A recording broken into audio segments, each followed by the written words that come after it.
Hello everybody, welcome back to HardReset.Info channel. In today's video I'll show you how you can easily take panoramic pictures on HOHEM iSteady Cube. So first, what you guys need to do is click the HOHEM Joy app on your device. And now go to camera after confirming that the HOHEM connected successfully. Now select the panel right here, which is the panorama. As you guys can see, we can change it and it will say 120 degrees.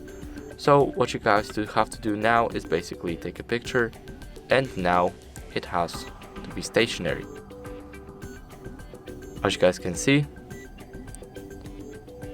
now we can repeat the process.